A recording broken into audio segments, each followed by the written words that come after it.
The Russia-Ukraine conflict continues to escalate, with intense attacks and strategic maneuvers from both sides, further heightening tensions. Recently, Ukraine warned that Russia is preparing a major assault on Zaporizhia, a critical region in southern Ukraine.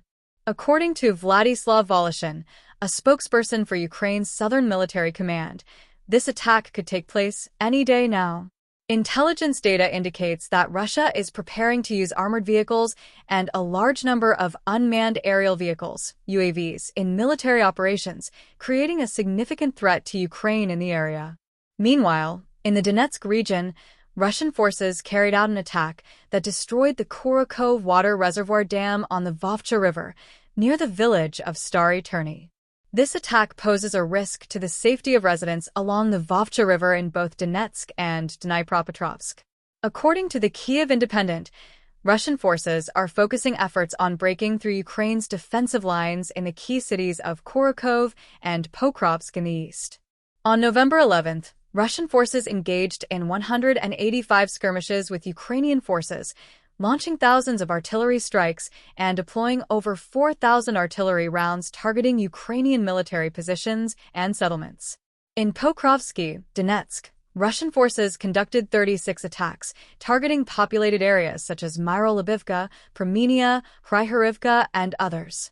In Kharkiv, Russian forces launched 49 attacks, causing extensive damage in several settlements, including Alinka, Novoselidivka, and Vozdvizenka.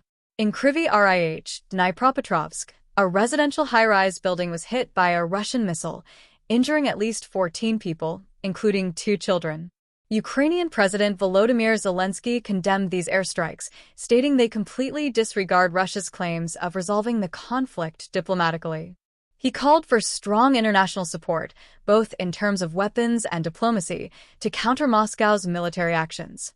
In Kursk, Russia is maintaining a significant advantage, repelling 6 Ukrainian counterattacks on November 11th, defeating Ukrainian units in key areas, and conducting missile, artillery, and tactical airstrikes against Ukrainian forces. On this day alone, Russian forces inflicted heavy losses on Ukraine, including over 300 soldiers, numerous armored vehicles, and military transport.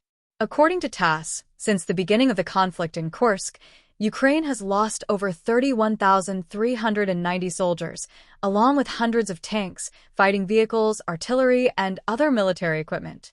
In Kharkiv, Russian forces continue to make strategic gains.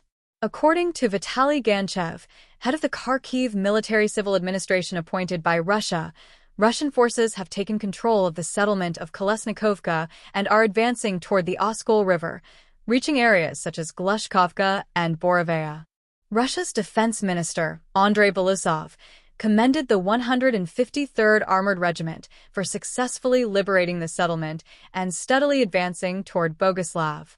Russia continues to report on the military situation, with the Northern Combat Group reportedly inflicting around 95 casualties on Ukrainian forces and destroying 2 enemy vehicles. The Western Combat Group caused over 530 casualties and destroyed 2 Ukrainian ammunition depots. The Southern Combat Group eliminated several artillery systems and inflicted approximately 540 casualties on Ukraine.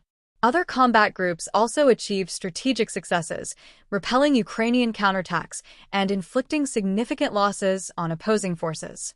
As tensions escalate, both Russia and Ukraine continue to apply pressure on key battlefronts, leading to intense ongoing conflict. Russia's continuous assaults on critical regions, from Zaporizhia and Donetsk to Kharkiv, have inflicted heavy damage on Ukraine.